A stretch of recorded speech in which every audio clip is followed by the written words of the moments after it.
तो दोस्तों जो भी बोल रहे हैं ट्रेंडिंग स्टार खेसारी लाल यादव जी के कि 2000 और 4000 में काम करके भोजपुरी को बदनाम कर दिए हैं, उसको जवाब इस वीडियो में हम देने वाले हैं दोस्तों। तो वीडियो को अंत तक देखिएगा। तो जो भी ट्रेंडिंग स्टार खेसारी लाल को बोल रहे हैं 2000 और 4000 में गाना गा के भोजपुरी को बदनाम किए हैं, उसको मैं बोलना चाहूँगा कि अरे बेवकूफ़, भोजपुरी इंडस्ट्री में बिहार और यूपी के कुछ ऐसा आदमी है जो हरियाणवी गाना सुनना पसंद करते हैं और डांस देखना पसंद करते हैं जी।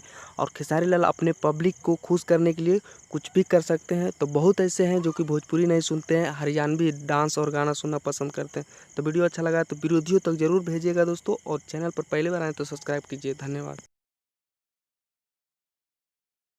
दोस्तों। जितने भी Bikku Bhojpuri YouTube news channel को देख रहे हैं दोस्तों, सबको तहे दिल से शुक्रिया दोस्तों, क्योंकि आप लोग के प्यार के वजह से 3000 सब्सक्राइबर बहुत जल्द पूरा होंगे दोस्तों। तो थोड़ा सा आप लोग के सपोर्ट चाहिए, और इस चैनल पे खेसारी लाल यादव जी की न्यूज़ देखने को या सुनने को मिलेगा दोस्तों। तो वीडियो को लाइक कीजिएगा और ज़्यादा से ज़्यादा शेयर कीजिएगा दोस्तों।